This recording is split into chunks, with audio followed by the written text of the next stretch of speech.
The job at the gas station was a blessing when they called me, but it would become something of a megrim before I finally quit.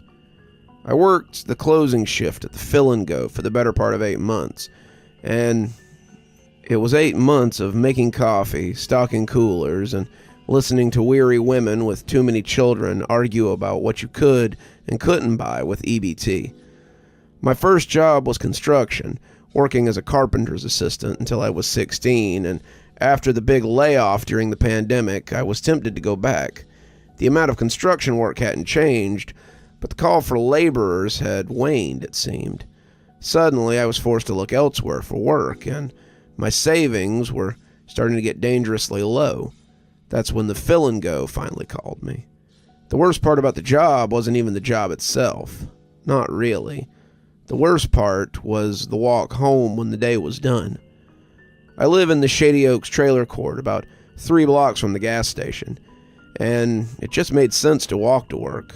I didn't have a car. It was one of the first things to get repoed when I was out of work, so if I needed groceries or booze or just a bite to eat, I was walking. It wasn't much of a problem. I liked to walk, but it was the sights that made the walk unbearable, especially at night. Walking past Orwin Woods in the middle of the night was enough to give anybody the shivers. Orwin Wood had existed long before the children's home that had given it its name, but the long-gone orphanage is why it was infamous. Established in 1890, Orwin Children's Home was a place for cast-off children from all over. The rambling plantation home, lovingly donated by Mrs. Orwin before she died, boasted 30 acres, complete with a barn, field for growing, and a pond for fishing and swimming, and a lot of room for rowdy growing kids, of course. At its peak, it had held some 120 kids, and had been a place of new beginnings and fresh starts for many of the lost boys and girls in the area. Those were not the reasons it was remembered, however. The reason it was still whispered about at fireside stories was the fire of 42. By 1942, the orphanage had finally fallen into disrepair. They had some 30-odd kids they were caring for, and the consensus was that the fire may have been set for reasons of insurance fraud. Others claim it was a candle that was left lit in a bedroom, or a stray spark from the fireplace. But however it was started, the results had been devastating. 30 people lost their lives in the fire, 25 of them children, and that was when the stories began. You could still see the ruins of the children's home as it hulked in the undergrowth, reclaimed by the forest after the blaze, and the area around the hulk was supposed to be very haunted. Lots of people had seen ghostly apparitions, handprints on the dirt on their cars, or had toys glide into the road without warning. The Orwin Woods played in a lot of local legends, and it was widely agreed upon to be a haunted place. I explain all this so you understand why I might have been a little eager to get home on my evening walks. Nothing strange had ever happened to me, nothing besides that feeling of unseen eyes watching me, at least not till last night. Last night, I got off work to find about a foot of fresh snow on the ground. I'd been expecting it. I had been watching it come down all day as I rang up coffee and gas for customers. I had walked to work through flurries earlier that day and had dressed accordingly. Still, I thought as I pulled my hood up and turned to lock the door behind me, that wouldn't stop it from being a cold, wet walk home. The dark gas station disappeared behind me as I started schlepping home, tonight's cigarette already between my teeth. It was a terrible habit, I know, but it's the only vice I can afford to have these days. Tonight, however, I was having a hell of a time getting the tip lit. Every time I would lift my lighter to spark it, the wind would pick up and blow my little flame out. Cold as it was, however, the shiver that passed up my neck had nothing to do with it, as I came even with Orwin Woods. I tried not to look as I walked past, the forest a dark shadow on my left. Like almost any night, I could already feel those phantom eyes as they marked my passing, and I kept my gaze firmly ahead. My grandma had always told me that when you sense the supernatural taking notice of you, it's best not to let it know you see it. Some things don't like being seen, Bug. Remember that, she would say, and it made a lot of sense on nights like tonight. I was still trying to get the cigarette to Kendall, but the wind was keeping me from my evening smoke. I put a hand up to block it, but it seemed my fingers weren't even good enough for this capricious gust. The unlit cigarette was a good distraction from the creepy woods, however, though maybe a little too good. If it hadn't been for the snow, I would have walked home without incident, but I suppose I could have also unknowingly let something follow me in, too. Suddenly, I was done with the games. I was jonesing for a smoke, and I bent almost double as I tried to spark the tip. 3 clicks and a lot of cursing later, I managed to get the flames to stick. But as I took that first long drag of gaseous pleasure, I noticed something beside me on the sidewalk. It was a pair of footprints. No, not just any footprints. A pair of children's footprints. I don't mean shoe prints either. I could count the individual toes in these prints, and there was a line of them beside my much larger ones. I didn't know when they had picked up my trail, but I didn't really care either. Whoever had made them had disappeared, and I looked around curiously. It was 22 degrees outside, so my phone said when I left the station, and I was looking for the kid bold enough to walk barefoot in the snow. There was no one, though, and no footprints going hastily away from mine either. I was alone in the snow, though the fact that they had stopped right next to my own let me know I might not be as alone as I thought. I glanced back, wanting to see I'd been mistaken, and that's when I saw the second set. They had stopped about 5 feet behind me, but they were just as plain as the first ones. As the wind hit me again, I tried to keep my teeth from chattering. The chill I felt had nothing to do with the weather, and I found my eyes drawn to the new pair as they waited patiently for some sign. 2 perfect pairs of tiny footprints, sitting placidly in the powder. Then before my eyes, a third set came crunching towards me, and my cigarette made an angry hiss as it hit that fresh snow. I was running before that third set came even with the second, and this seemed to be the sign they'd been waiting for. I heard those bare feet as they slapped wetly on the concrete behind me. My head cried out for caution. It would be very easy to take a tumble out here and get hurt, but my desire to get away was up and my adrenaline was coursing in the face of that formless threat. I slid as I rounded the corner, but my sneakers held purchase as I kept showing my heels. I could feel the burn in my chest as I ran, my breath steaming like a loco as I ran for my life, and I knew if they caught me, I would never see home again. None of the stories I ever heard about the woods spoke of children hurting anyone, but by the sound of those ghostly feet, I guess they weren't going to sell me cookies. By the sound of it, there were more than a dozen of them after me, and I could just imagine the intention of this legion. I saw the trailer park coming into sight, but that seemed to be where my luck ran out. I came off the curb, running flat out, and when I hit a patch of ice, I stumbled and went down hard on my outstretched hands. I was lucky, I suppose. If I'd hit my head and gone unconscious, there's no telling if I would have ever woken up again. As it was, I just gashed my hands on the concrete beneath. I could still hear them behind me, getting closer and closer, and I walked on my hands and knees until I got across the street and managed to right myself. I was running up the narrow walkway, dashing between the trailers as I saw my faded red one coming into sight. I prayed the stairs wouldn't be icy, and when my foot touched down on the first step, I was rewarded with a groan and the firmness of unfrozen wood. I darted up the steps, crossed the porch, and rammed the key into the lock as I frantically walked into the entryway. I sighed in relief. I was home, and nothing could hurt me here. I turned and slammed the door, the screen door not feeling quite firm enough, but my hands stopped. I saw my breath as it came puffing out, and it felt as if it were thicker than usual. There were dozens of footprints in the snow outside my trailer. Some were in the yard, some were on the porch, but all of them led to the front door. It was as if all those kids had followed me home, each of them beckoning to be let inside so they could come out of the cold.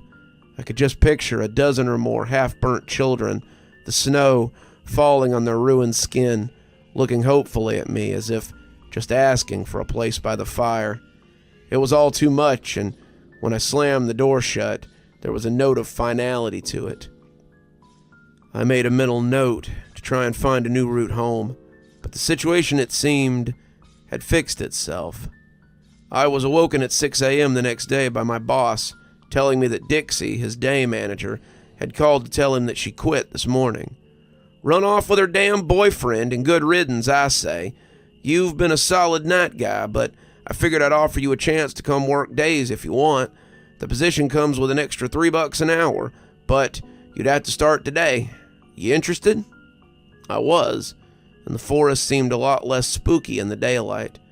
I haven't encountered any more phantom footprints after that night, but I'll never forget how that ghostly mob chased me home one cold February night.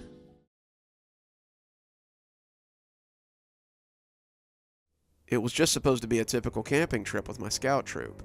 My friends and I were so excited, Davey, Kevin, and I. We always look forward to these camping trips, and the yearly autumn campout was one of the best. We took a bus to Grayson Falls, a huge state park with so many lakes to swim in, trails to hike, and several caves to explore.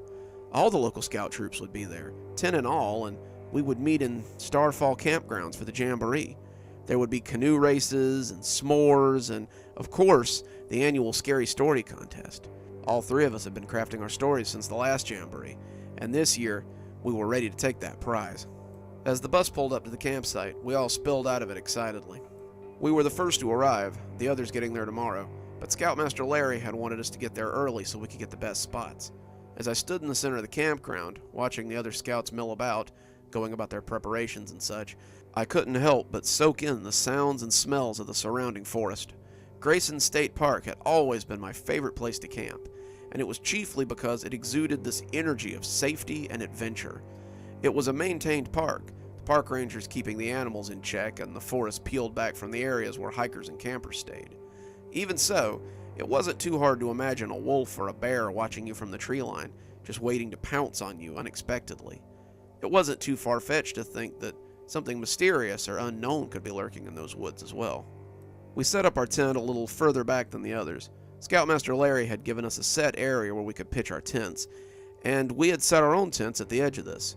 We wanted to feel like real scouts, like trailblazers, and I imagined us like old-timey explorers as Kevin and I set up our tents. Davey had disappeared, and I assumed he was getting water or firewood or something. No sooner had I set up my tent, though, than Davey hissed at us from the woods. "Nice campsite, but follow me if you girls want to do some real camping." He motioned us into the woods. But Scoutmaster Larry said," Kevin stammered. "Who cares what Scoutmaster Larry said? Do you want to camp or what?" We looked at each other. I did feel pulled by adventure, and Kevin, despite being kind of a wet blanket, seemed to feel it too. We nodded, and Davey set out his plan. We would leave our tents here as decoys, since they were already set up, and move off into the woods. Davey knew of a place where we could set up his tent, and we could do some actual camping for the night, away from the adults and the other scouts. It would be like camping on our own, being explorers and roughing it for real. "But what if they come looking for us?" Kevin asked. Davey just waved his hand at the question. "We'll go back to eat, and then after dinner we'll head back to the site. We'll wake up before anyone else gets good and stirring tomorrow, and be back in the camp before anyone notices." I had to admit, it wasn't a bad plan. We would strike our camp after tonight and rejoin the jamboree tomorrow as the others arrived. No one would miss us for one night, not with so many other scouts around. Kevin and I agreed to go look at the campsite first, wanting to see where he had put it before committing to staying the night there. As we plunged into the forest, Davey led the way. We took no trail, our feet following new ground as they led us to the campsite. As we went, I felt as though I could feel something watching us. It was still early afternoon and the forest was alive with the sounds of nature, but this tickling on the back of my neck felt a little sinister somehow. I turned to glance around as we went, but I saw nothing more dangerous than a blue jay or a squirrel. I decided I was being silly, and caught up with Kevin and Davey as we headed for our secret campsite. Even Kevin had to admit that the campsite was pretty cool. It was set in a small clearing, and complete with a fire pit that led me to believe that other scouts had used this site before. His tent almost looked out of place here, and I could just imagine scouts before us sleeping under the stars in sleeping bags. Davy asked us what we thought, and I could see that both of us were sold on the idea. We had agreed to come back after dinner, and thus we returned to the group. The rest of the day went fairly uneventfully. We returned to find a hike about to begin, so we tagged along as Scoutmaster Larry showed us nature's glory. We were a little nervous that they might happen upon our campsite, but the hike took us around the nearby creek and up to a natural waterfall that led from the lake nearby. As we returned, Scoutmaster Larry had our dinner cooking on a small fire near the counselor's tent. We set about preparing for the meal, and soon we were all stretched out on the grass eating campfire stew and hardtack bread. As we ate, Scoutmaster Larry laid out the day's events for tomorrow's jamboree. It would be a whole day of canoe races, decathlon contests, and all of it capped off by the scary story reading and the s'more roast. All of us were chattering quietly as we headed off to bed, the sun setting behind us as the three of us pretended to head to our tents. As the sun set low, we moved into the woods and made our way to our campground. As we followed Davy into the woods, I began to hear something strange in the surrounding green. It started as an overriding noise, making Kevin and Davy hard to hear even at close proximity. Davy was too excited to even acknowledge it at first, but I saw Kevin shooting furtive looks into the surrounding woods. The sounds of the forest seemed to be higher than I had ever heard them, and the deeper we went, the louder it seemed to become. The birds sounded like a flock, squawking and chattering animatedly to each other, and many of them sounded like species not even native to the region. As scouts, we were taught to identify local birds. It's for a badge, and many of these sounded different from the finches and quails you usually heard this time of year. I heard deer grunting and the yowls of cats, the growls of a bear, and even the throaty howl of a wolf. The strangest thing of all is, it wasn't the sound or the presence of non-native animals that had me scared. The strangest thing was that each cry was exactly the same. Same sound, same volume, same everything. The others could hear it too, but they were pretending they couldn't for some reason. We could all hear the sounds of animals, all of them much too loud. Kevin was starting to cry. Davy kept insisting that once we made it to the campsite, everything would be okay. He was pulling Kevin along now, Davy's hand wrapped around his wrist. Kevin was nearly frozen with fear, and I could see his eyes shining as he was half drugged through the trail. When we reached the tent, we all went straight in, not daring to even start a fire. We huddled in our tent, Kevin hyperventilating, as Davy and I peeked through the flap. The forest was still very loud, very populated, but it seemed to stop at our campsite. It was like a song heard from behind a door. You know the song, but the words are muffled. We watched the woods, both of us agreeing that we couldn't go back. We would have to stay the night, and Davy thought that we should probably sleep in shifts too. There's definitely something out there. If we sleep in shifts, we can catch it if it tries to sneak up on us. I agreed, but for the moment, the two of us just watched the woods. The noises were moving away, like a troupe of actors on the move, and Kevin came to join us as well. We spent an hour just watching the woods, and I was surprised when I looked over to find Kevin snoring in the corner. The adrenaline was kicking out, and we were all getting tired. I told Davy I was going to lie down as well, but I just couldn't get comfortable. I was so tired, but my mind wouldn't shut off. I lay there, angrily tossing for what felt like hours, and that was probably why I heard them. I had just started to doze off when the first of the voices scraped across my senses. I woke up to find Davy and Kevin stirring, roused by the voices outside the tent as well. They were familiar voices, campers and scoutmasters we knew, all of them calling our names. They were out in the woods at night searching for us, and their voices clattered through the dark wilderness in a jarring way. They were too loud somehow, disturbing the perfect silence of the night. They also seemed wrong, like the animal sounds from earlier. Each of them was the exact same name, called in the exact same way, again and again. Davy opened the tent, looking out into the darkness for a flashlight. The forest was still dark, the crickets and the night birds alarmingly silent. The quiet of the night was disturbed only by the yelling searchers, and the sounds of their voices were making my skin crawl. Kevin seemed shaken as the voices grew closer and closer. Maybe we should just go to them, guys. They're gonna be mad if they find us out here. We should just say we were out here using the bathroom or something. His voice shook as he said it, and I could tell he was getting ready to bolt. Kevin was the type who feared getting in trouble more than silly things like possible death. Davy turned away from the flap to look at him. Are you crazy? If we stay right where we are, they'll never find us. Kevin didn't seem so sure, though. As we stood at the tent flap, watching the woods and listening to the voices, Kevin made a sound like a wounded cat and made a break for the woods. He shoved past us and went running into the brush, yelling that he was sorry for making them look for him. We heard him apologize up until his yells were suddenly cut off. He was stammering apologies one minute, and the next, he was silent as the grave. Davy and I stood looking out into the woods, shuddering in the sudden stillness that held sway across the dark green world. Then, as suddenly as they had stopped, the voices began again. We could hear Kevin's voice amongst them, calling for us to come out. "Davy," I said, both of us still looking out into the woods, my eyes having just realized something my brain should have a long time ago. "If they're out there looking for us, why don't they have flashlights?" Davy contemplated this, and it seemed to scare him just as much as it scared me. We went back inside, huddling in our tent as the voices grew closer and closer. Davy zipped up the doorway and walked backwards into the suddenly flimsy canvas tent. He seemed afraid to turn his back to the doorway and just sort of stood in the middle as he kept his eyes fixed on the secured opening. I hunkered in my sleeping bag, listening to the voices call our names as they came closer and closer. Davy shuddered, cocking his head like a dog who hears a noise. He suddenly took a step back towards the door, and I yelled at him to get away from there.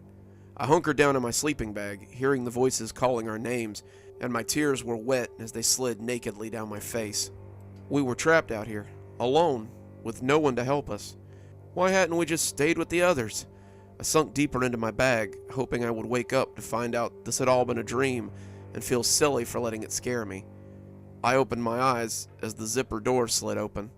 I looked out to find Davy standing in the doorway, looking at the voices that seemed to surround our tent. I begged him to close it, begged him to come back, but he only glanced back at me, almost apologetically. The moon cast his face in stark relief, turning him into a carved totem, and then he turned and stepped out into the night. He left the tent open, and I heard him scream as whatever was calling to us got him. His scream was high and long, cutting through the monotonous calling like an axe through a melon. It cut off at the peak of his terror, and the sound of it ending made me bunch down in the sleeping bag all the more. The next time I heard his voice was when it joined that frightening chorus, all of them now calling for me. I put my hands over my ears, trying to block them out. I wanted them to stop. I wanted this all to be over, and I sat shuddering, suddenly becoming aware that I couldn't hear anything. I pulled my hands away from my ears, slowly at first, and heard nothing but the silence of the outside night.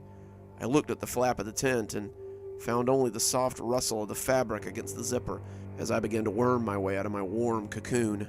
I got about half out when suddenly they were all around me. Their hands pushed at the walls of the tent. Their faces were canvas-covered masks as they tried to push their way inside. I could see their terrible features and hear their ragged breathing as they all shoved at the thin barrier of my tent. There were so many of them, adults, children, animals, and others who resembled nothing so much as skeletons with vaguely human shapes. A shadow fell onto the floor of my dwelling, and I looked to see one framed in the doorway. I zipped my sleeping bag shut then, and hunkered down at the bottom, a snail trapped inside its shell. Outside I could hear the monotonous voices surrounding me again, moving in for the kill as I shuddered at the bottom of my sleeping bag. When I heard the metallic zipper, I knew I was done for. The creature sank its face into the mouth of the sleeping bag, and I cowered as its bony lips peeled back in a mirthless smile. It opened its mouth. It screamed my name, lunging at me with its bony teeth, its pale white skull luminescent in the darkness.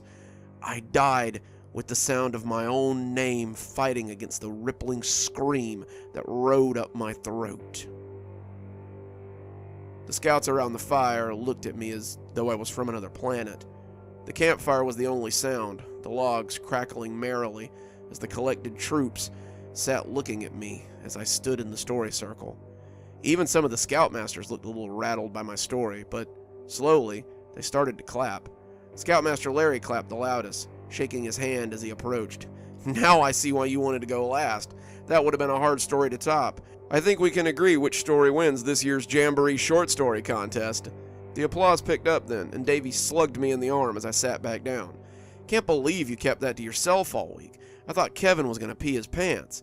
Was not, Kevin said petulantly, though he looked a little pale, nonetheless. I smiled. Storytelling was something I was good at, and it was always nice to be recognized for my talents. I let my mind slip into the woods around us, hearing the call of a night bird and the whimper of the wind. Perhaps there was something like that out in the woods of the state park. Who could say what lurked in the deep pockets that surrounded areas made for man? I felt myself shiver a little as the wind pushed a sound across my senses, a lonesome sound that sounded eerily like my name. My audience might not be the only one having trouble sleeping tonight.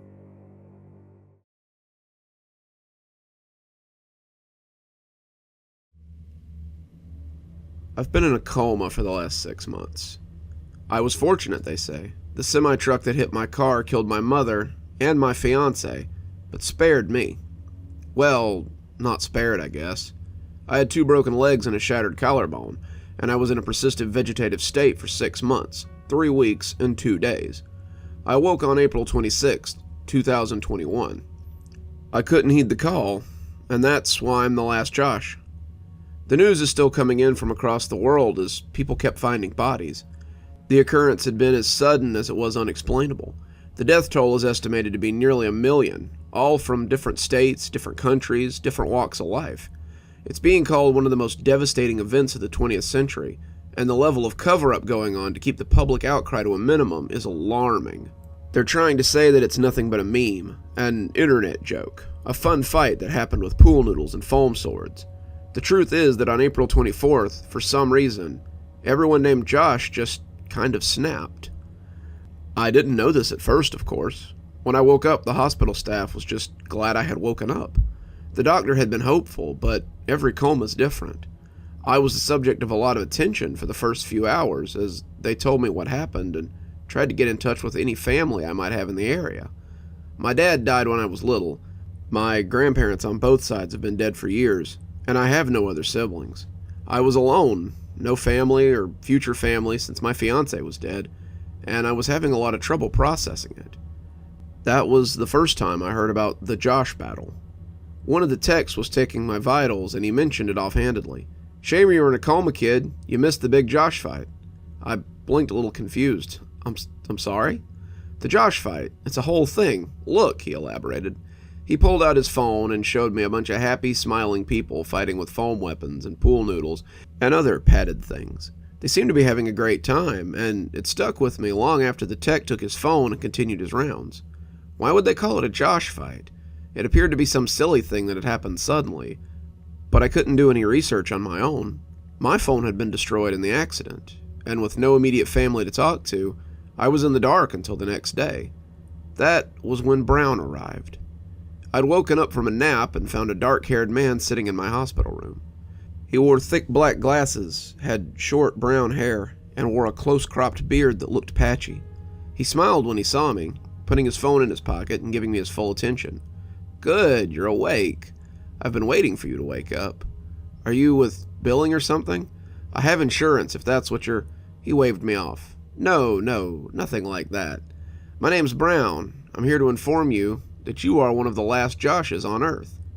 I raised an eyebrow. Is that some kind of joke? There are millions of Joshes on Earth. How the hell can I be one of the last? Well, it's a long story, and no one's quite sure why this thing happened at all. What we do know is that 2 days ago, all the people named Josh suffered from an unexplainable psychotic break that seems to have struck them all at once. It lasted for 24 hours, and when it was done, they all returned to normal with no memories of what they had done. If that's true, then why am I still in this hospital bed? I was pretty sure he was just some crackpot who had wandered in, but I was just bored enough to entertain his crazy ideas. "Well, you may not have gone anywhere, but the nurses tell me that you tried. You apparently bucked around in your bed and had to be restrained until the end of the day. At midnight, you stopped convulsing, and when morning came, you were still unmoving, and they released you from your restraints. 2 days later, you woke up. Does this have anything to do with this Josh fight people keep talking about?" He made a rude noise. "That's bullcrap. It was all staged to make people doubt. In a few days, when people start reporting the missing, and work records show that people have missed a week of work, they'll start putting the pieces together. Here," he said, putting down a brown satchel at the foot of my bed. "You can use this to see the facts we've compiled after I've gone. I have a feeling it will help you accept the facts as we see them." He got up then, pushing his chair back up against the wall and saying he'd see me tomorrow. "Watch the videos. Let me know what you think. I'll be back for your thoughts later." And with that, he was gone. The videos were in a folder on the desktop. They were time-stamped, each of them ordered by when the incident took place. I put my mouse over the first, occurring at 8:15 that morning, and clicked play on the video. What popped up was a rip of a Facebook Live video. It was clearly shot from a cell phone, and the shaky cam was a little disorienting. It showed two people, one filming and one hovering just outside of camera view, as they followed a tall farm boy through the halls of the school. He was strong-looking, his corn silk hair swinging around his shoulders, and he looked more than a little confused as he blundered along. Alright, so this guy came blundering out of his class, almost hit my friend with the door, and now he's just walking up the halls. His teacher was freaking out for a minute, but he just kept walking. We thought he might be looking for something, so we followed him to see what was going on. The big farm boy walked through the halls, like a trapped animal fleeing prey. His head snapped furtively right and left at every intersection, and he seemed driven to find something. The boys laughed as they followed him, thinking it was a joke or some kind of prank. He had cut down 3 more halls before he found what he was looking for, and the two oohed and hooted when the farm boy locked eyes with a smaller boy in a button-down shirt at the end of the hall. The 2 boys commented about the big farm boy having found his boyfriend, but to me, they looked like gunslingers getting ready to draw. When the smaller boy charged the bigger one, it took the farm boy completely by surprise. When his nose popped as the smaller boy jumped and headbutted him, the other 2 stopped laughing. The 2 fought, punching and kicking, as the larger one quickly gained the advantage. His hands found their way around the smaller boy's throat as the doors to the classroom started opening. The students rushed out to see what the commotion was. Suddenly, another boy punched a bigger one in the back of the head. Then another boy jumped into the fray. Suddenly, others were piling in, and the teachers and administrators were trying to separate them.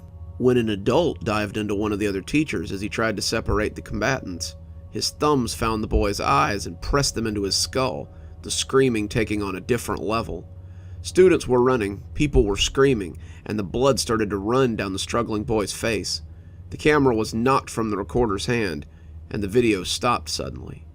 The next video was from 8:30, and it seemed to be from a traffic cam. Cars drove beneath the light, taking turns and waiting for their chance to cross. Suddenly, a car T-boned another car, and the drivers climbed out and began punching and kicking indiscriminately. One of them slammed the other's hand in the car door, pinning him, and as the man writhed, the other punched him until his blood flew across the side of the vehicle. Then he took his head and put it through the passenger side window, raking his throat across the glass as the blood sheeted down like a waterfall. After he was done, the man ran off down the street and out of camera view. I furrowed my eyebrows. What the hell was I watching? What did this video have to do with anything? Brown had collected a bunch of videos from fights. Big deal. What did any of this have to do with the supposed Josh fight? The stuff I had seen online was the fun kind of fighting. These videos were brutal. I got my answer in video 6. The next 3 videos were more traffic cam footage. A man in a hard hat suddenly landed on a man on the sidewalk, punching him even as he died from the fall. It appeared he had jumped right from the building they were constructing, but it was hard to tell for sure. The next was a pair of men suddenly running into camera view and slugging it out. One of them pulled out a knife and slit the other one's throat, but he continued to try to strangle him until he finally died in a pool of his own blood. The 5th was another vehicular crash.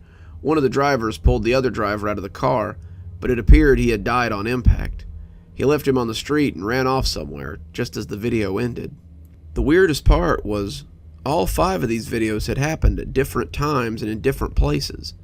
3 of the videos had clearly taken place in the United States, but one of them looked like it might be from Asia, and the last one had decidedly been in Europe, given the driving patterns. It was the weirdest thing. Why had he given me these videos? What was the point? As the 6th video started, I saw it was another cell phone cam. A man in a mall was drowning a child in a fountain. The scene looked vaguely Middle Eastern, and the people around them weren't speaking any language I understood. A woman was beating at the man's shoulder, trying to stop him, but she just kept repeating the same name again and again and again as she pounded weakly at the man. It was the only word I could understand, and the familiarity chilled me a little bit.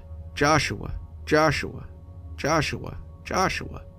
Have you ever been in a crowded place and heard someone calling your name?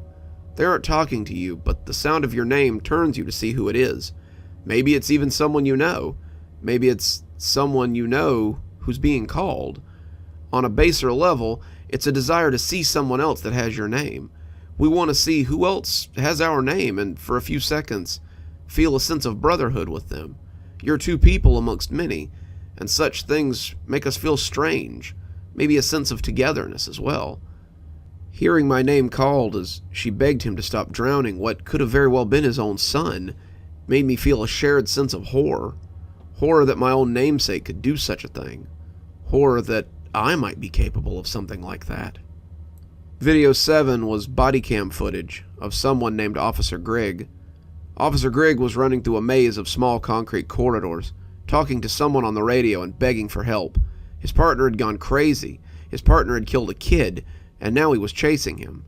Other officers were on the way, but Officer Grigg had heard shots from the complex up ahead. He was terrified that his partner had killed someone else. He came into the courtyard and froze, hugging the wall as he drew his gun. When he peeked around, I could see that the courtyard had 6 bodies sprawled out around the corner.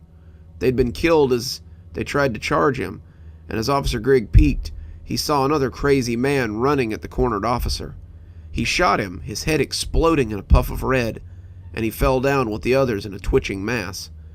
Grigg stepped up then, training his gun on his partner as he approached slowly. "Mulder, just put it down, man. We can talk about this. We can..." Mulder turned to look at him, his eyes glazed and unseeing, just before his head snapped to the side and he fell against the wall.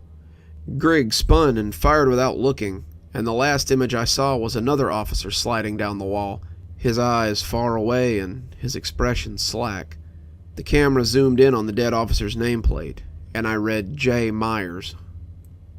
The next few videos were much like the others. Street fights, car accidents that turned violent, shaky videos that caught random acts of violence, and throughout all of them, people sometimes screamed Josh or Joshua. I wasn't sure how many I had watched, but the end result was always the same: murder, death, pain. I looked at the videos in that folder and felt sick. There were so many of them. I had watched less than 1/10 of them. There could be 10,000 on this laptop. How many of them would be like the ones I had seen before? Just random acts of violence that were not so random in the end. How many Joshes had really died that day because something in their heads told them to?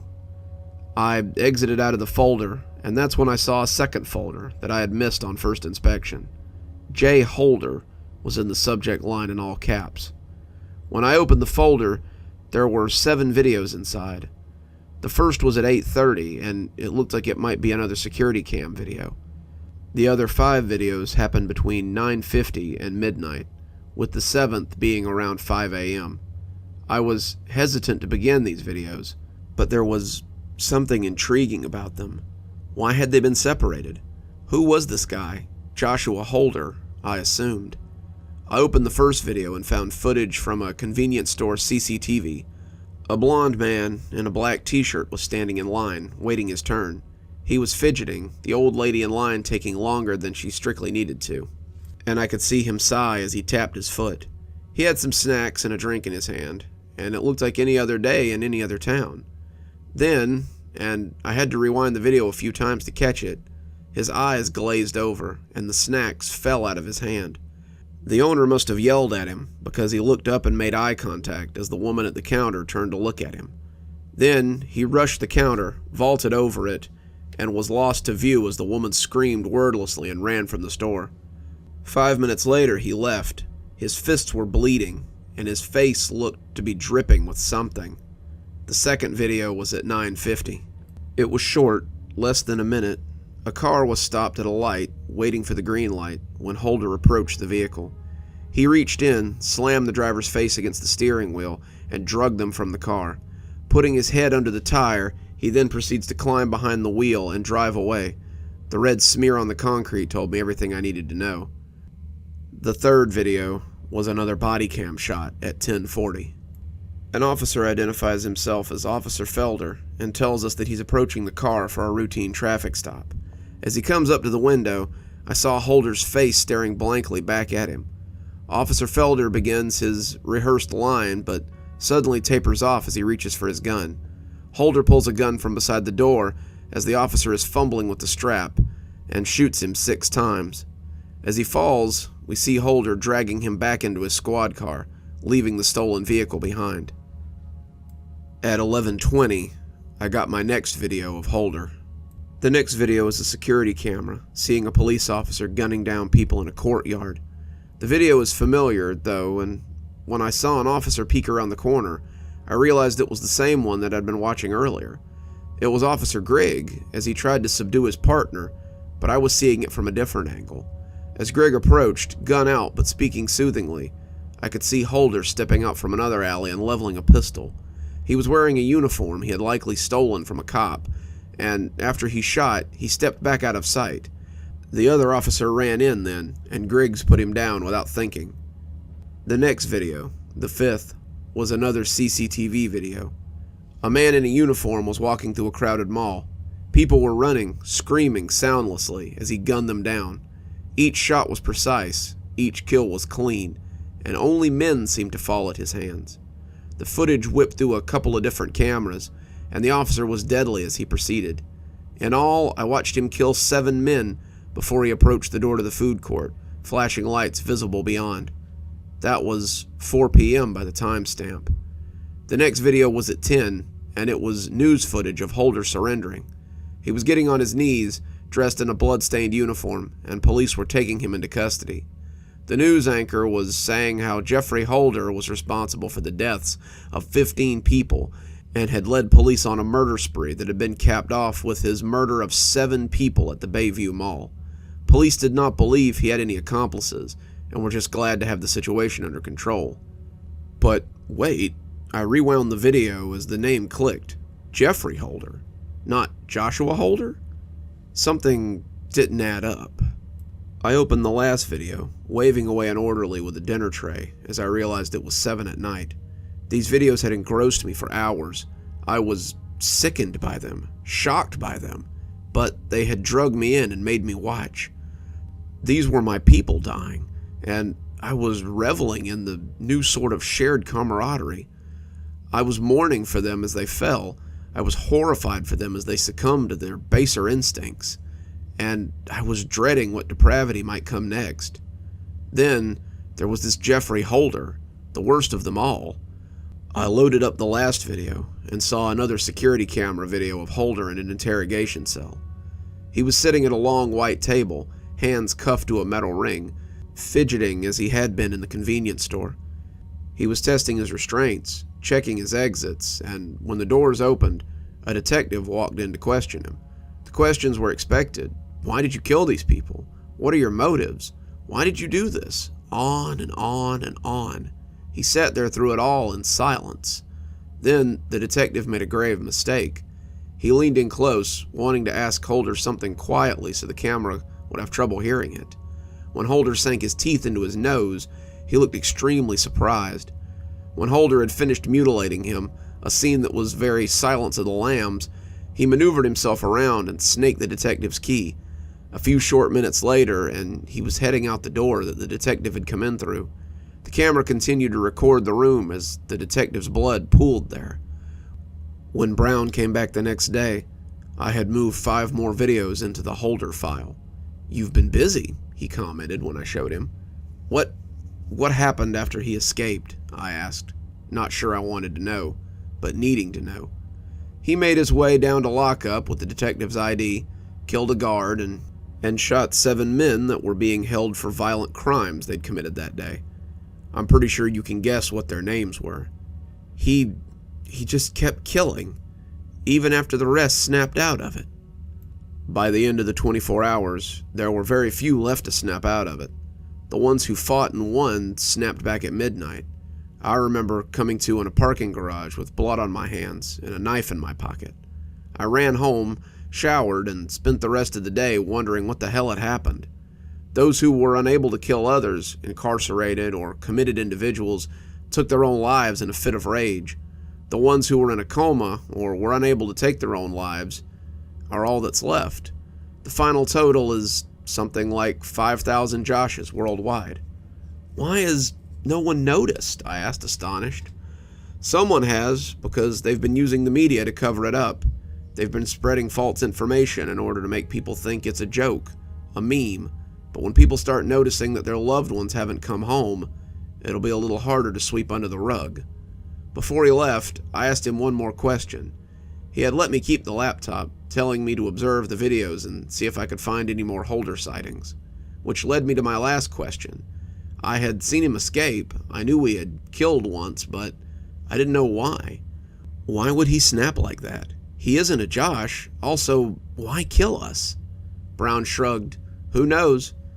All we know is that no one has seen him since the incident, and we're pretty interested in finding out where he is and what he's been up to. That was a week ago. Brown stopped returning my emails 2 days ago, and that's worrisome.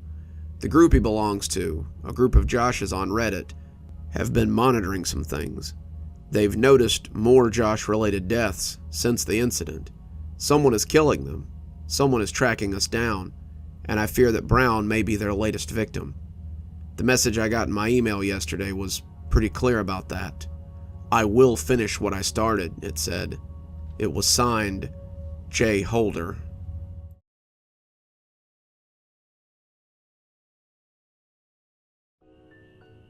It all began with the closing of the Walmart.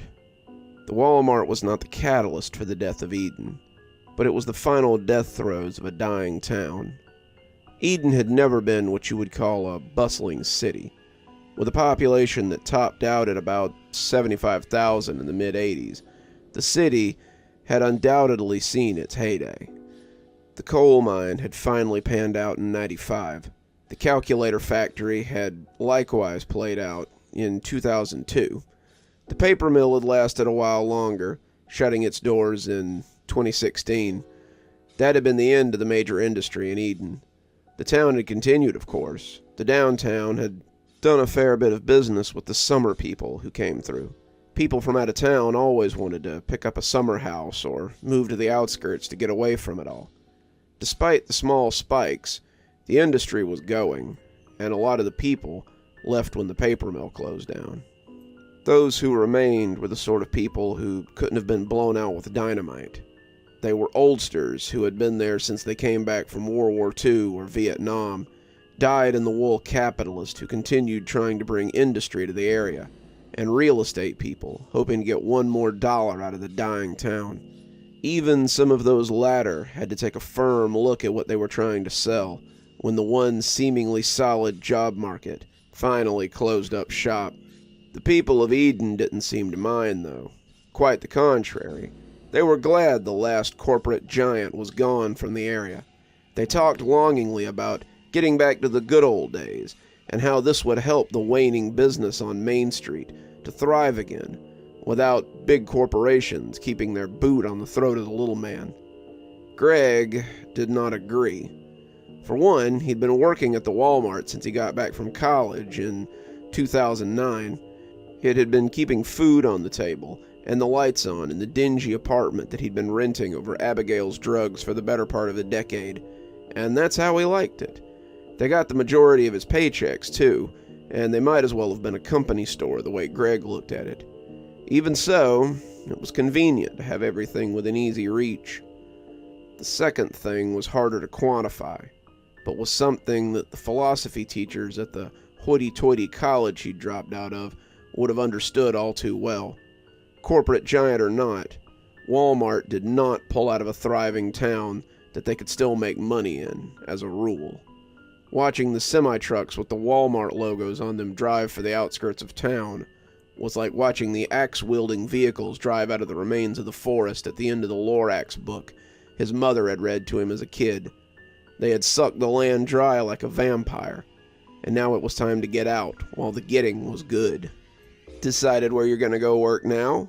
Patty asked, coming up on Greg's side and startling him. I don't know," Greg said morosely. "Abby's been trying to get me to work at the drugstore since Rachel went to college, but she just doesn't pay enough for me to live and eat. Well, since she's your landlady, maybe she'll give you a little discount if you work for her. Greg laughed at that. The thought of Abigail Worthy giving her own grandmother so much as a nickel off her rent was a laughable prospect. That old biddy would probably haggle with the undertaker when it came time to put her in the ground, and then lodge a complaint for me on the grave when he put too little dirt on top of her coffin. He and Patty chatted for a little bit, making small talk as they watched the town disperse in the now empty parking lot of the supercenter. As the crowd thinned out, Greg stuck his hands in his pockets and told Patty he'd see her around. He walked away from the Walmart, his car having long ago been sold due to lack of use. When you never left town, what good was a car? He'd come back from college a month before his dad died, and had still been there a year after when his mom had told him that she was going to live in Florida with his aunt. He'd moved into the studio apartment over Abigail's, and sold his car the same year.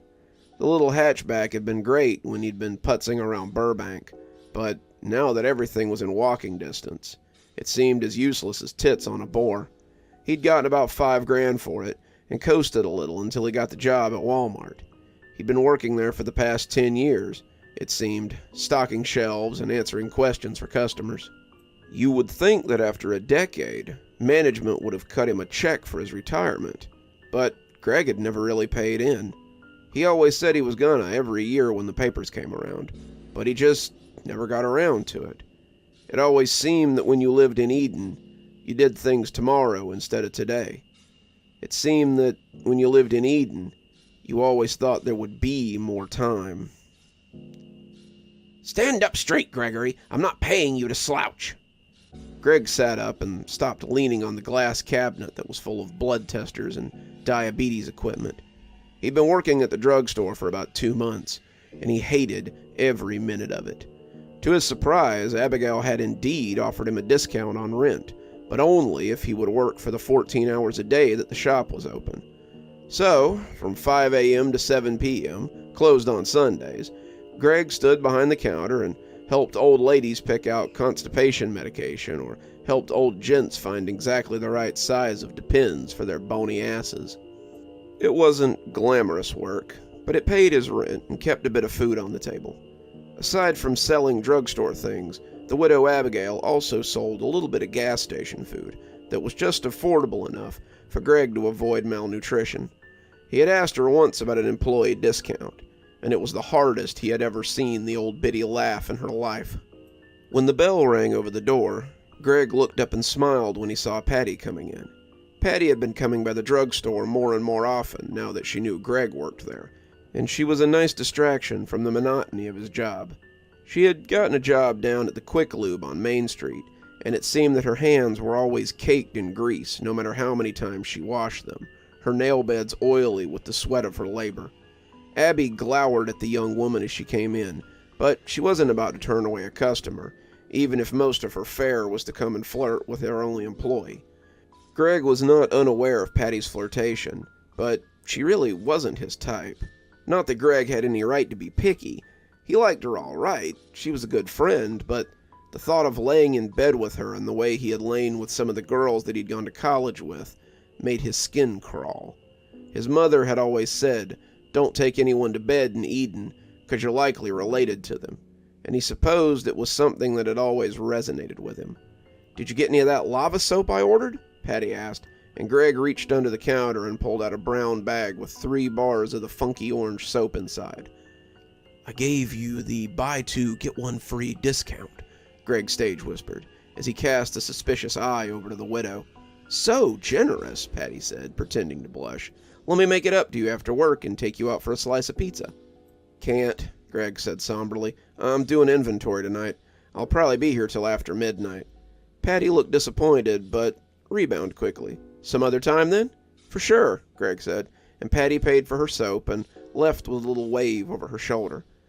"I don't know why you keep stringing that girl along, Gregory," Abby said as the door closed behind her. "She's the best thing you're likely to find in a dying town like Eden anyway," setting the barb like she always did. "My mom always said never take anyone to bed from Eden," Gregory said as the widow swept her way around the aisles, "because there was a pretty good chance you were related." "I'm not sure anyone in town would reproduce if they took your mother's maxim to heart," the widow said solemnly, going into the back to do some other sort of busy work. Greg let slip some of the words that his mother or the widow would have swatted him for if they'd been within earshot. He'd been going to Gino's to get his usual BLT and tomato soup, and the chicken noodle soup that the widow loved so much, for the last 2 months, and it had become a part of his daily routine. Miss Abigail had become fond of the soup since taking to her bed, and she didn't seem to complain as much when she had a bowl of it to hand. She'd been sick for about 2 months, and the doctor seemed to think that she might be for the rest of her life. It wasn't cancer or any of those trendy diseases that usually killed people. Nothing so grand as all that. The widow was suffering from regular old pneumonia, and it seemed like it was there to stay. He had come down to Gino's to get their lunch, only to find a closed sign on the door, and the windows dark and uninviting. "They left town last night," said a familiar voice, and Greg jumped as Patty startled him again. "He was just open yesterday," Greg complained. "The least he could have done was told somebody." Patty laughed at that. "Craig, I think you were the only one in town that didn't know that Gino's was closing. He was serving you, me, and your boss, and that was it. Everyone else is either too broke to eat there or already gone." Greg looked around and seemed to notice that Main Street was looking a little emptier than it usually did. There were more empty businesses than open ones these days, something that had started happening about the time the Walmart closed a year and a half ago. People had expected it to breathe new life into the town, but really it just stopped a lot of summer people from coming at all, and led to a lot of the businessmen that had been planning things in Eden to pull up stakes and leave town too. Greg could see people milling about as they went between shops, but they were like heat illusions as they moved listlessly between the few open places and the restaurants. "How many people do you think are left in town?" he asked Patty on a whim. "I'd say less than 5,000. Daryl's talking about closing up the grease pit and moving it to Perkins with his mother." Greg was shocked. He's operated that garage ever since he came back from the Gulf War. Yeah, and most of the guys who came to him to get their cars worked on or their oils changed were in the Gulf War with him, too. Most of them are dead, left town, or the government took their driver's license, and they can't drive anymore. "What will you do?" Greg asked suddenly, a little bit nervously. He was aware that Patty still had romantic intentions for him, and even though he didn't want to date her, he certainly didn't want to lose what was likely his only friend. "You think Abigail would hire me? I hear she's got a real slouch working for her right now." "Ha ha," Greg said sarcastically. "She might, but certainly not for anything you could pay your rent with. She hasn't been doing too well lately. I think..." He looked uneasily back at Gino's before finding the words to properly express what he was thinking. "I think she might be dying, Patty." "You could be so lucky. They say she came over in the wagons when they first settled this place. The widow Abby is tougher than a boiled owl, and she'll probably outlive all of us." As Greg looked at the empty diner, he certainly hoped so. But in Eden, it often felt like you could shit in one hand and hope in the other, and see which one filled up quicker. "Gregory," the widow said as Greg blundered by on his way to the drugstore, "come in for a minute. We need to talk." Greg sighed as he turned to walk into her bedroom. This sounded like a "hey, I'm firing you" speech waiting to happen. Greg didn't understand how she could. He was her only employee. He basically operated the store by himself. If she fired him, there was no way she could get out of bed and man the shop by herself. She'd been living with the pneumonia for the last 5 months, and every day that dawned, with Gregory hearing her watery cough, was another day he knew he wouldn't have to call the coroner to come get her. As he pushed the door to her room open, he grabbed one of the masks from beside the door. He wasn't worried about catching anything from her, but what he might pass on to the frail old woman. The whole room smelled of sick, the sweaty aroma of a body too tired to take regular baths, the smell of old food that hadn't been removed, the stench from her bedpan that he would have to take with him when he left, and the wet smell of phlegm that she constantly hacked into a napkin. She breathed heavily, like someone whose lungs are full of lake water, and she smiled sardonically when she saw Greg. "You aren't quite as handsome as the young man I always pictured coming to take care of me after I outlived my husband, but I'm still glad to have you, Gregory." He smiled as he took her hand, holding it gently, "If you're well enough to be sarcastic, then I could really use your help downstairs," he said, enjoying their daily fencing matches. "I'm afraid there won't be anything to open for much longer, son. I just don't have the strength to go down those stairs anymore, and I fear it won't be long before I go to meet my first husband again." She coughed wetly into a napkin as she spoke, and Greg had the good manners not to snatch away his hand. "It sounds an awful lot like you're firing me," Greg said gently. "I suppose I am," she said, "but gently, I hope."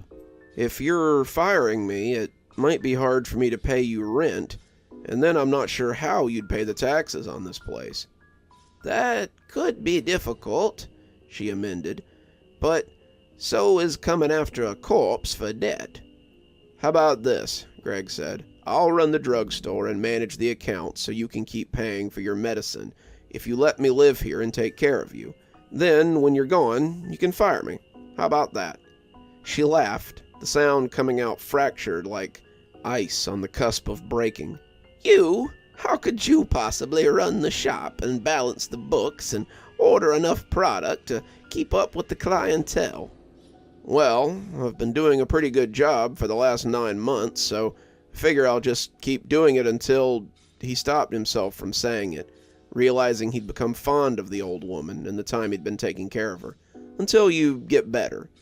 She chuckled wetly, sounding like a frog, and looked up at him with her big wet eyes. "You're a good man, Gregory Boyle, no matter what your mother always said about you." "Keep talking like that," he said, rising up as the sun began to cresp the little window, "and I'll make you come downstairs and do some work." "Thanks, come again." The old man smiled toothlessly at Patty as she showed him out. She'd agreed to work at the drugstore after her parents had left their house to her. It's only until they sell it, but they said it was nice to have someone looking after it. Greg had agreed that it sounded pretty cool, but he doubted her parents would ever manage to sell the place.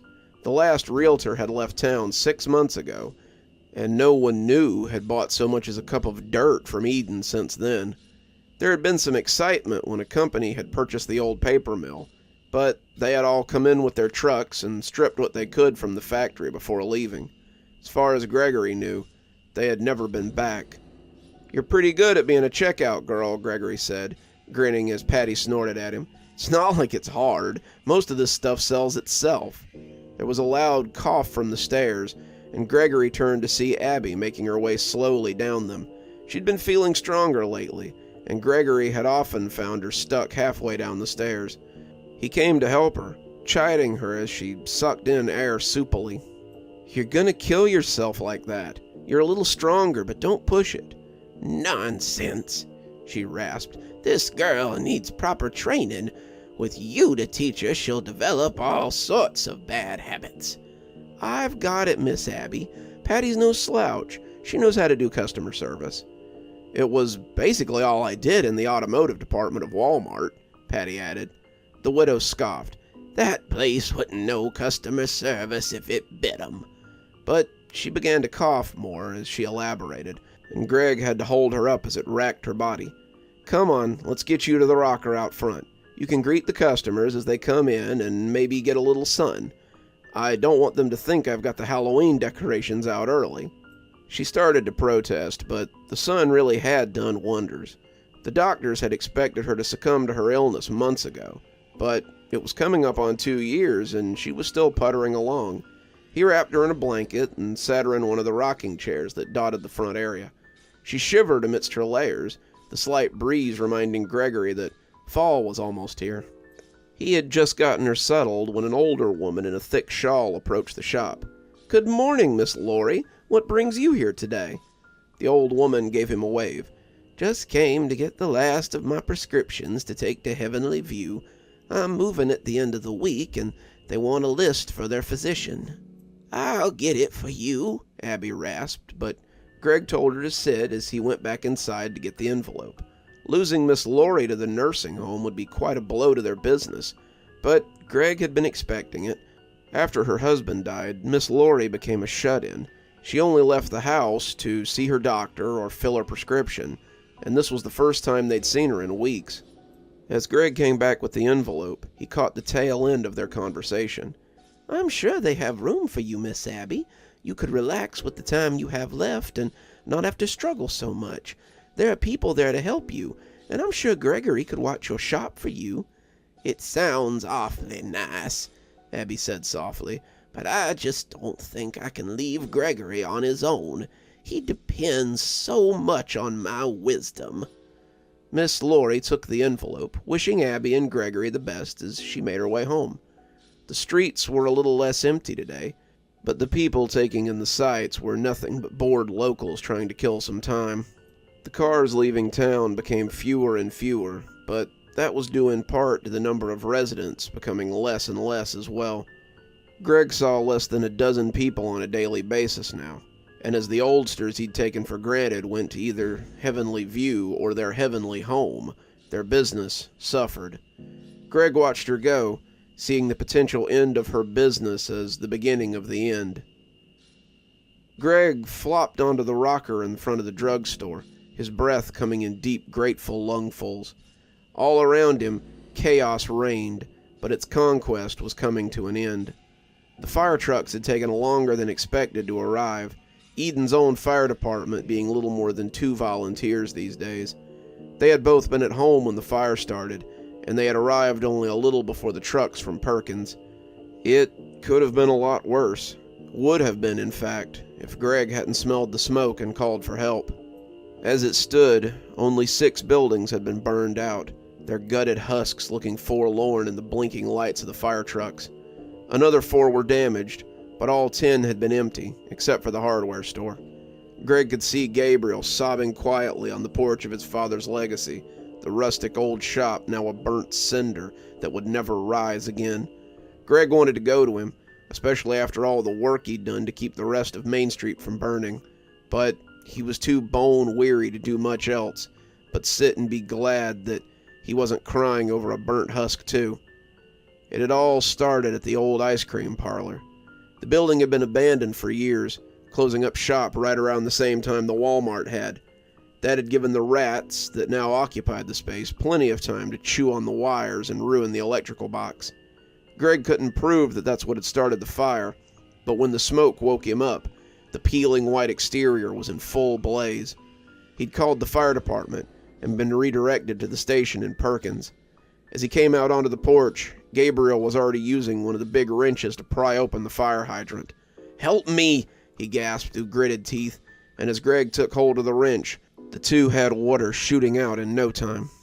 They had just managed to smother the worst of the fire at the parlor when the empty store beside it blazed to life. The next hour became a series of tossing water onto smoldering buildings, only to see the one next to it go up in flames. The old buildings were just so dry, and the summer had been a hot one. The wooden storefronts were little more than kindling to the hungry flames, and even some of the brick fronts began to smoke as their windows shattered from the heat. The trucks showed up, after the 2 men had been joined by a pair from the gas station down the road, Greg having played firefighter for half an hour by that point. The firefighters looked miffed that the 2 had opened a hydrant, but they hooked up anyway, and seemed better equipped at dousing the remains of their once beautiful Main Street. As the trucks rolled away, Greg squinted at the first light of dawn as it crested the broken pavement. He staggered inside, reaching to turn the sign around before realizing the futility. There would be no business today, not with all the smoldering buildings on the street. "Abby, I don't think we're opening up shop today. I'm bone weary, and debris is going to make it impossible to get up the street." He expected her to rasp at him. She was always up early. But he heard nothing. He moved closer to the door, knocking on it, but he still received no answer. He knocked again before pushing inside, seeing her buried beneath her blankets like a small bear. She looked so peaceful, her usual ragged breathing sounding much better today. She usually coughed every 4th breath, but he hadn't heard her cough at all since he'd come in. "Come on, don't be mad. It's been a really long night and I'm dog-tired. There's no way anyone's going to..." As he got close, he noticed that her breathing wasn't clearer like he'd thought. He'd been so tired that he'd overlooked her lack of coughing and wheezing, thinking she might have finally gotten better. It seemed he was right, as was her doctor. He had said that she would keep the pneumonia for the rest of her life. It appeared that now she was cured of it. She neither wheezed nor rasped, coughed or railed. She lay as peaceful as she had when she was a girl. Her breathing wasn't clearer because she was better. Her breathing was clearer because she wasn't breathing. Greg didn't sleep at all that day, and the trucks from Perry had barely passed the county line. When he called for an ambulance, he knew would arrive much too late. There were only 10 attendees at Abby Worth's funeral. Greg, Patty, and Mayor Daniel were the only 3 from town, the rest being friends from outside Eden. Abby had a simple service. Her plot in Mount Pleasant was arranged the same year her husband had died. She was laid to rest beside him, and when the mayor agreed to follow Greg and Patty back to the apartment, they were flattered to have him join them for dinner. "You know, she left it all to you," the mayor said, making appreciative noises as he ate the meatloaf Patty had made. Greg almost choked as he looked at the man. "How do you know that?" "I'm the only notary and lawyer in town. She came to me after she got sick and told me she was leaving it all to you. She didn't have any other family. Did you know that? Nomad, I guess. You and Patty here are 2 of about 90 residents left in Eden." That took Greg by surprise. How are there so few? Fire last week made the remaining businesses on Main Street rethink staying. They see the unoccupied buildings as a liability. Most of them sold their shops and moved to Perry or DeCroix. The outliers will be gone at the end of the year. None of them have signed leases for the next year, and by January this place may be the only business in town. The 3 sat eating in silence for a few minutes, letting it all sink in. It seemed that Eden, too, was gasping out its last. "I figure the Jim brothers at Jim Petrol will sign up for another year, but I doubt I'll be here to see them close up shop next year. My term ends in May, and whether nepotism elects me mayor again or not, I'm leaving for Montana.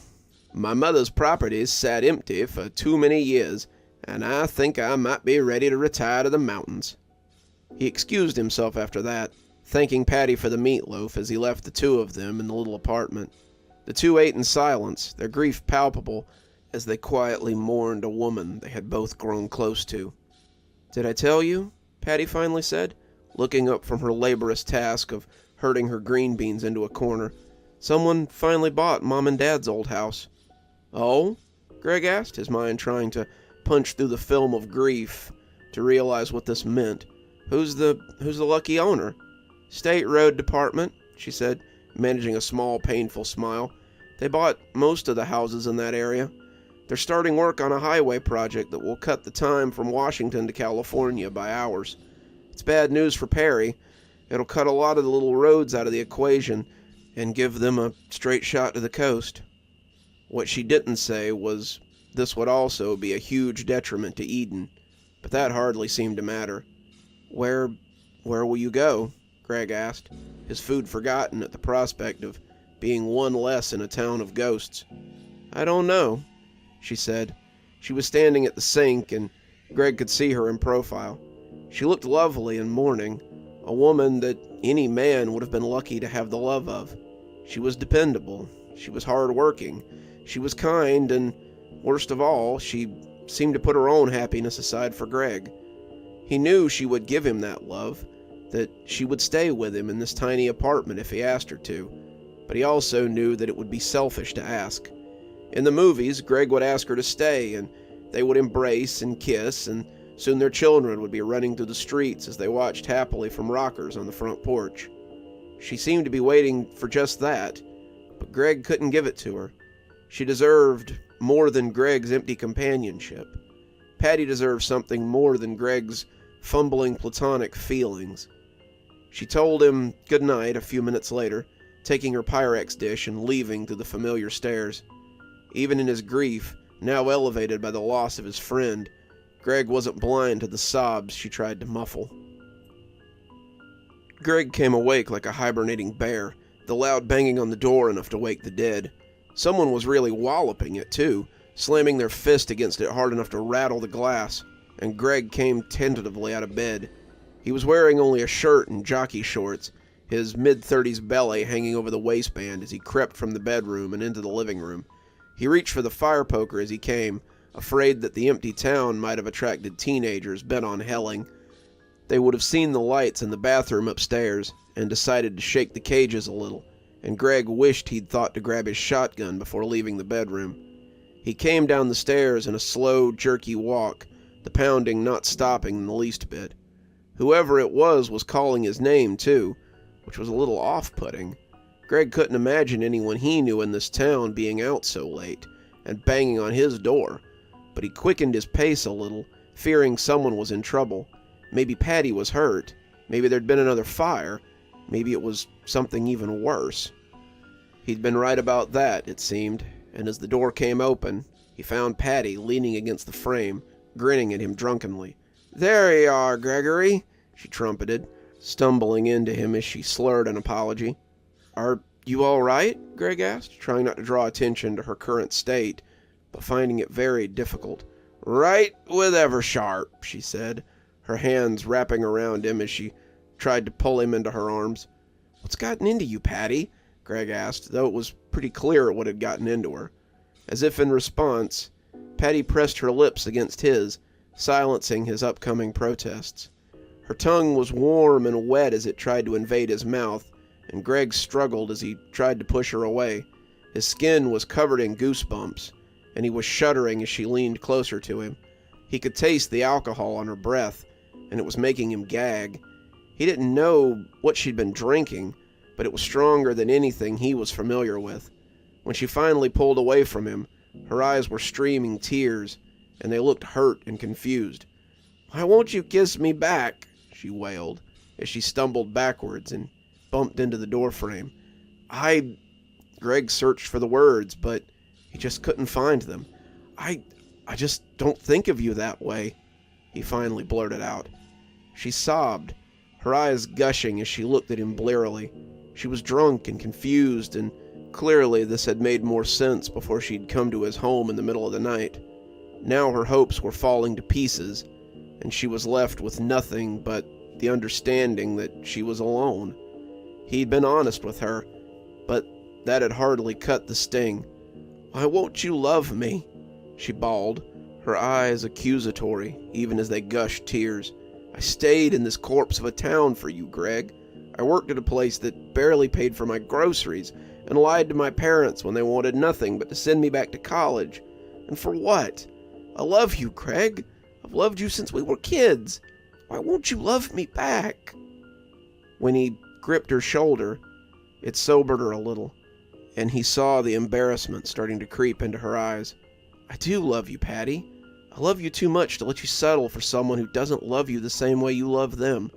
You deserve someone who will love you as deeply as you love me, and I can't do that. Go. Let your parents send you to college. Live the life you deserve. Find someone who will care for you the way you care for me." It was morning before she sobered up enough to leave, and the two had a long talk.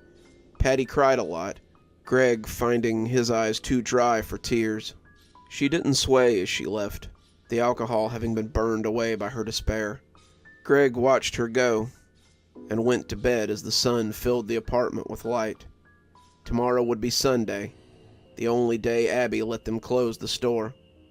He'd take tomorrow to mourn, and then open the store on Monday. It seemed appropriate somehow to take a day for himself before getting back to the only thing he was good at.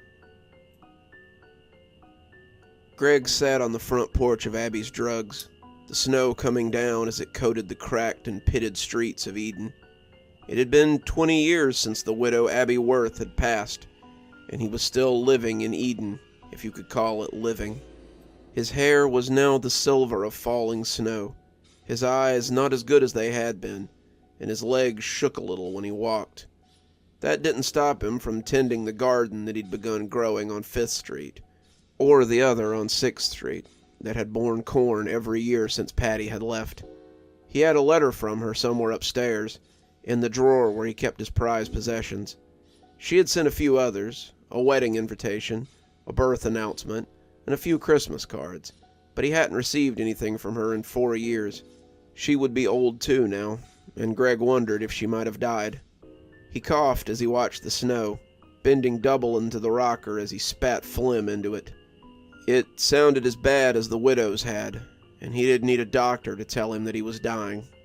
It had started as a cough, just a dry thing that was better some days than others, but it had grown wet and rough, and now his breathing was soupy and worrisome. He supposed it would probably kill him, and he found that the idea didn't bother him all that much. He could feel the cold weight of the gold key he wore around his neck, and he smiled as he thought of the day Mayor Daniel had come to say goodbye. He had lasted longer in the town than he'd thought, outlasting the Jim brothers by a whole month. Their contract with Exxon had been canceled when they couldn't pay their gas bill, and without the gas, they had packed up shop and headed to parts unknown. By then, there had been about 60 people on the outskirts, and no one in the town proper. Days would go by between people sightings, but there were still a few who came to the drugstore. It wasn't until the outlying farms and lands began being annexed by the surrounding towns that Mayor Daniels had decided to leave. Greg had looked up when the bell rang and nodded when he saw Daniels walk in. "Something ailing you, Mayor?" he asked, but the graying man had shaken his head. "Not the mayor anymore. I'm heading out, I think. I'm not sure where, but I think Eden is all but played out." He tossed the key to Greg then, the one that would open most any door or any building or storefront that was still good.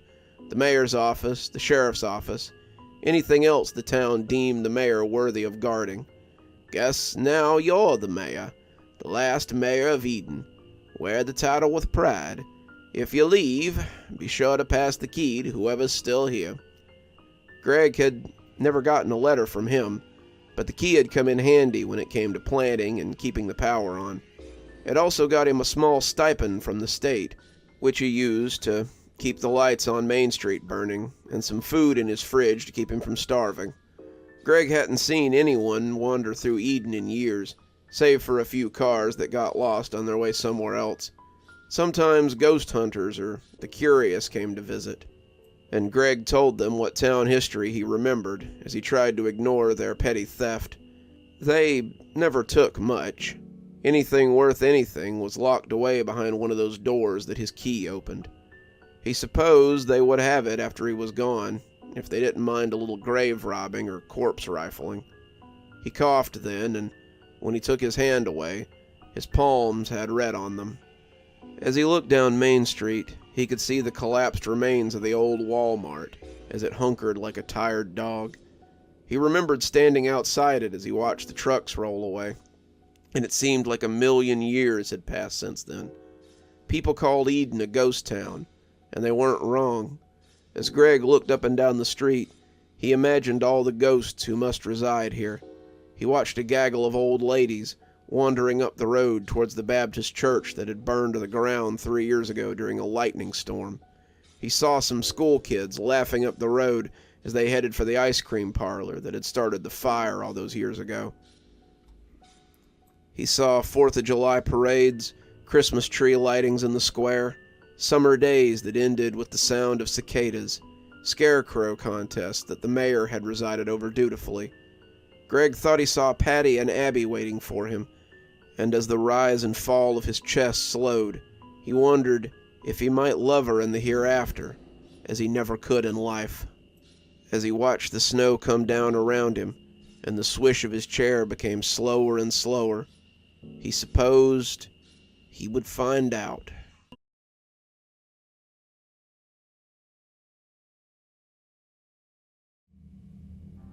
My great-grandmother, Sophie Zuni, is easily the most important person in my life. She's seen 118 years and has been through so much in her long life. She was born in Russia, in Moscow actually, in 1904. She was a member of the Russian ballet until she left for America in 1924. She danced and taught ballet once she established herself in America, and now she supports the arts in her old age and helps instructors in getting the most from their dancers. I've been living here since I was 16, my parents having died in a car crash. During that time, I've heard many stories about her life in the New York Ballet, the Chicago Ballet, and her adventures as her troupe toured the New World that was such an enrapturing thing for a young girl fresh from the harsh Russian landscape. Of Russia, though, she would say nothing. She wouldn't talk about her first 20 years of life. It was as if she couldn't bring herself to relive that part of her. No matter how I prodded, she refused to tell me anything. At least, until last night. I woke up around midnight, my bladder bursting. On my way back to bed, I noticed that great-grandmother was sitting in the living room. She had a roaring fire built in the grate, something I was curious about since all the wood was in the backyard, and she was sitting close enough that I was afraid she might go up in flames. I ran in, reaching for the water bucket, but her wrinkled old hand reached out to stop me. "Don't. I like the flames. They remind me of my girlhood." I sat down with her, afraid she might fall in, as she sat and stared at the dancing fire. "They dance as I used to when I was a little girl." I was quiet for a moment, her voice spidery and thin. When you were in Russia?" I finally asked. She nodded. "I studied under Madame Jeunesse Grutiev, one of Russia's finest instructors. She claimed to have performed for the Romanovs in their day, though she never said which Romanovs. She was old when I met her, but she molded my young body into the dancer I am today. Madame Grutiev was responsible for training many great dancers, most going on to dance for the Moscow Ballet. But she was old. People wanted younger dancers to teach their children, teachers who could still demonstrate the techniques without falling on their palsied backsides. My mother was no fool, though. She had been trained by Madame Grutiev and wanted her daughter to receive the same training. I went on to dance for her troupe for 16 years, eventually becoming a teacher in her studio. They called me Lady Zuni when I took the stage. I was the darling of the ballet in my season, and my star seemed on the rise. She paused then, her eyes drinking in the flames as she stared it down. Until the fire. She began to tell me her story, and as I watched the flames dancing in her glassy eyes, it seemed like I could see the movie of her life playing out just for me.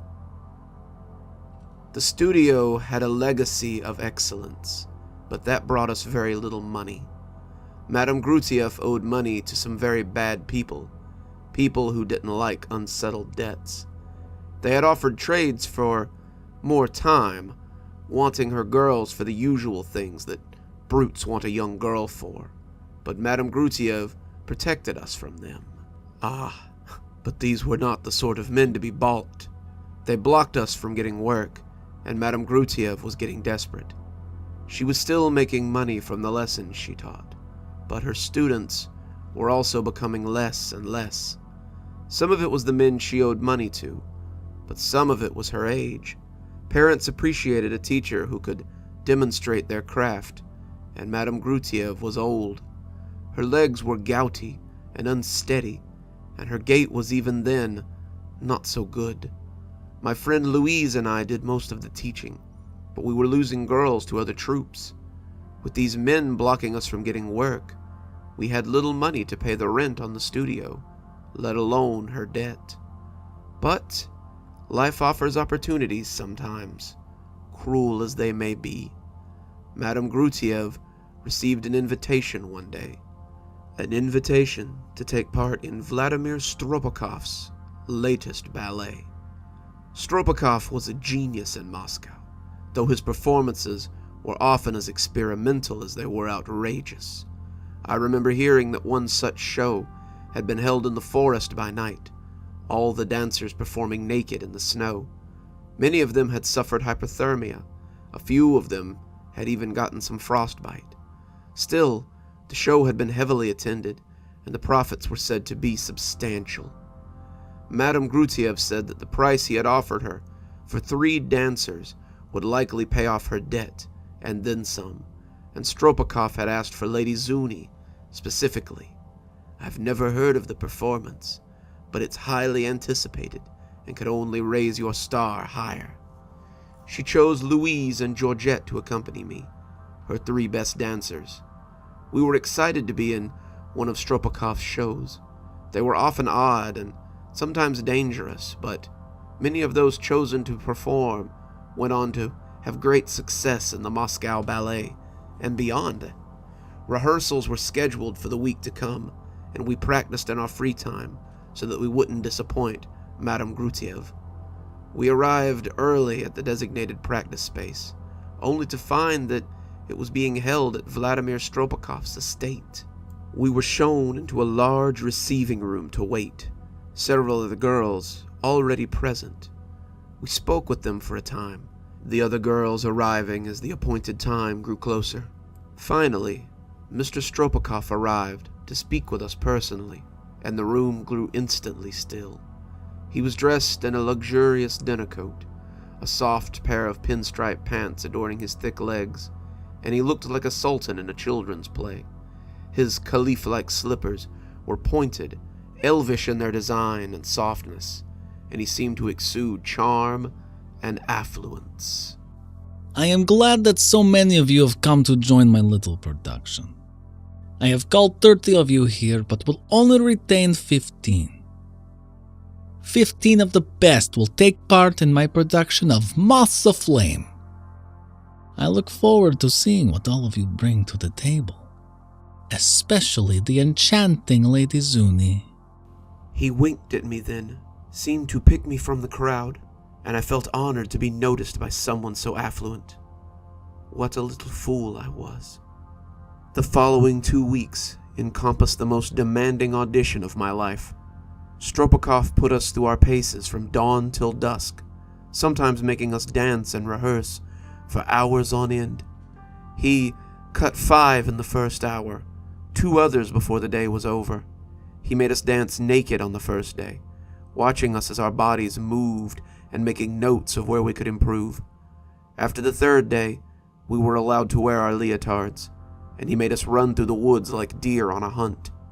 He cut those who didn't run gracefully enough, another 4 girls, and as we bent double, gasping for air in his backyard, he smiled wolfishly.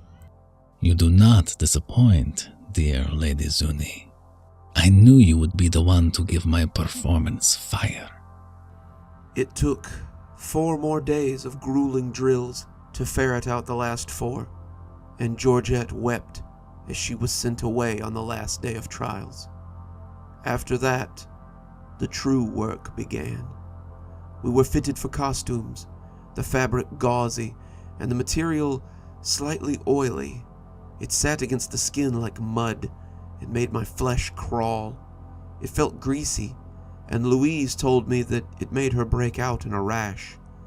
As we began to dance in them, I could feel the way it grated against me.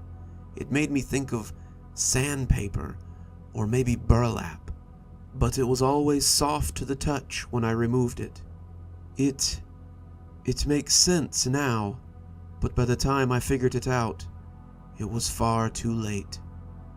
We practiced and rehearsed for the next month, Stropokov's critical eye always upon us. When the night of the show arrived, we were all aflutter with anticipation. We peeked through the curtains as they filed in, women in furs and men in suits. All of them wore mysterious lacquered masks, and they looked ghastly as they leered at the stage. They sat like ghosts amidst the low light, watching with anticipation. In our costumes, we resembled moths. In my stomach, it felt like a swarm was swirling in an anxious cloud. I felt like it was my first time on stage again, and I had to remind myself that this was no different than any other performance. When Stropokov called to us, we gathered for final instruction. Good luck tonight, my beauties. Tonight's show promises to be the highlight of the season. I am certain that all of your stars will shine brightly this evening. He smiled hugely, a secret joke that only he understood. Then the curtain came up, and 15 pallid moths began to mount the stage. The stage was circular, rimmed with oil lamps that burned low in their holders. Above us, something hung like a grand chandelier, and as we took our positions, I saw it slowly descend over the top of us. One of the girls, I cannot remember her name, gasped and started to shake as the great something seemed ready to smash us flat. She tried to bolt, but Stropokov's voice cracked like a whip, freezing her in mid-flight. Do not move a muscle. You will not ruin my vision, little moth. Not tonight. She squeaked, seeming to be on the verge of tears, and I looked over to see Stropokov with a small gleaming pistol in his hand. As the shadowy mass descended from the ceiling, I saw what it was an instant before it encircled us. It was a glass chimney, like the ones on top of a lantern. The runner, Ingrid, her name was Ingrid, looked enchanted as the milky glass hemmed her in. Her terror had turned to rapture as she looked at the glass prison that now encased us. She stepped shyly towards it, hands outstretched, and when the music started, she missed her cue. The rest of us began to dance, 14 moths in hectic flight. We had been trained to stay within the confines of the stage. A silver circle had been built into the stage just inside the ring of lamps, and it acted as our perimeter. We'd been instructed not to cross that silver ring, but Ingrid was prepared to do just that. It wasn't really her fault. Ingrid was 15, too young to be involved with something like this. She was tough, though. I suppose she had to be to make it this far. She was young, though, and her youth meant that she was still prone to fancy. As we danced, I heard many of them hiss for her to get back into position. We had taken wing, dancing and flapping as we gyrated around our glass prison. As I danced, I saw the eyes of the crowd find us, find me, their lady Zuni. Stropokov had placed me in the middle of the swarm, giving me a position of prominence. My costume had an eye pattern on the wings, a long flowing stripe that crested the tips, and I stood out amongst my plain white counterparts. As I danced, for the sea of lacquered masks, I could almost imagine them transformed into the rich and affluent men and women of high society that would grace the seats of the Moscow theater, or even the Grand Russian ballroom. I was alone on that stage, dancing my heart out, and the crowd would applaud and cheer and shower me with their praise. I would perform for kings, for lords, just like Madame Grutiev had, and the whole world would know that my star shone above all others. I didn't see when Ingrid stepped too close to the oil lamps, her small hand reaching out to touch the delicate glass. I did not see when her leg set afire as it came in contact with the flame. I saw her when she burst into flames, going up like a real moth when it has kissed the fire within the lamp. Her screams echoed off the glass walls, and the pandemonium erupted soon after. Ingrid ran towards the others, her high angelic voice slipping across our senses like a razor. She ran towards the closest dancer, arms open as she begged to be saved or killed or whatever hope she'd hoped to find there. As they touched, the girl's face an O of surprise. Her costume erupted in flames, and she fell into another. That one lit as well. The two beside her went next, then the two beside her, and so on, and so on. From the center of the dancers, I was trapped in a glowing pyre of flames and screams. It was chaos, girls running and beating at the glass, some still twirling and dancing drunkenly as they burned. I expected the glass to rise. I expected the crowd to come to our aid. But as I watched, I knew this was what they had been waiting for. They were all on their feet now, clapping and cheering as though this were the finest performance they'd ever seen. Stropokov came from backstage, and the applause reached a fever pitch as he raised his hands magnanimously. Thank you, thank you. Any sacrifice for the sake of art. Any sacrifice for the sake of art! They were on their feet, their cheers and applause inaudible from inside the dome. They cheered as we died, and I felt certain that this would be the end of me. As the smoke and stench surrounded me, I saw someone in their midst who did not belong. He was tall, taller than a man had any right to be, draped in a ratty black suit and gloves that hung in rags from his 2 thin fingers. It seemed like I could hear his clapping above the others, the only one I could hear clearly, and as his hands came together one last climactic time, he lifted one of them to his mask. It was different from the others, a grinning fool done in red and black, and as it came away, I saw an equally happy skull beneath. The black eye sockets seemed to wink at me, and the bright white skull grinned merrily. As I lost consciousness amid that hell of running bodies, his was the last thing that I saw. When I awoke, I was laying in the street behind the theater. My clothes had been badly burned. My hair was gone, burned away in the flames, but I was untouched and unhurt so far as I could tell.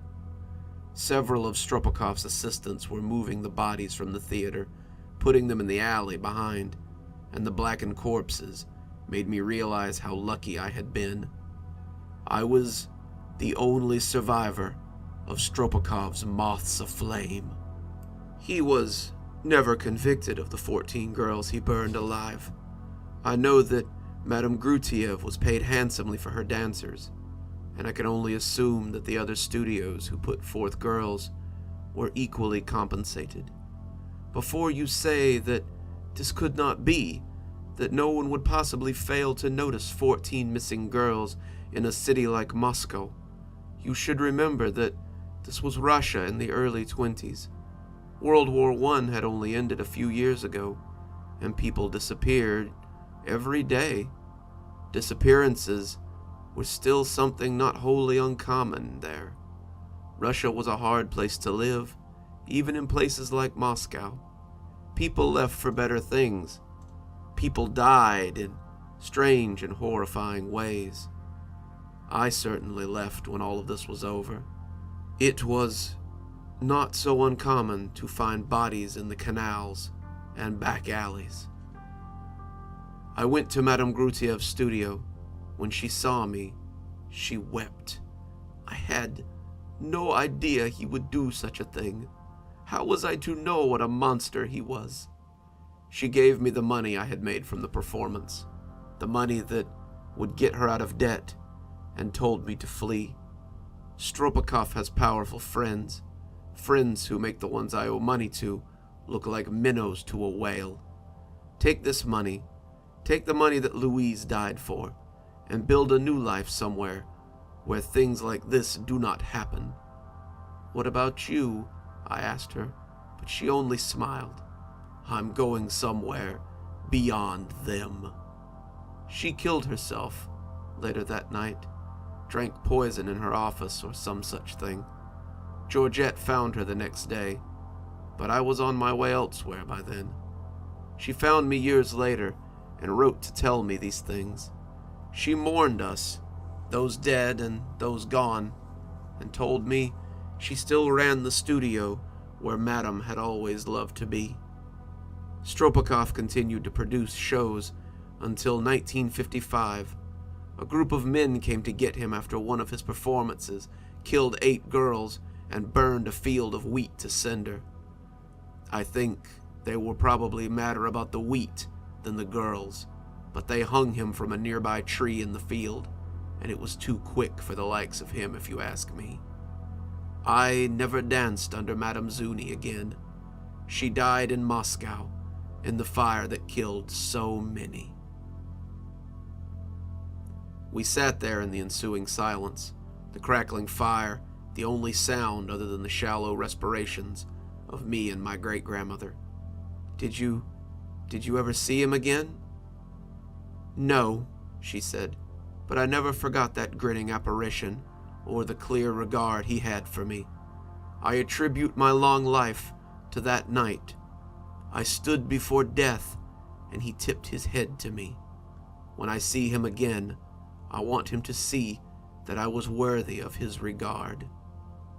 The two of us sat looking at the fire for quite some time, my sleep forgotten as I watched the cinders dance, becoming ghost moths before my very eyes.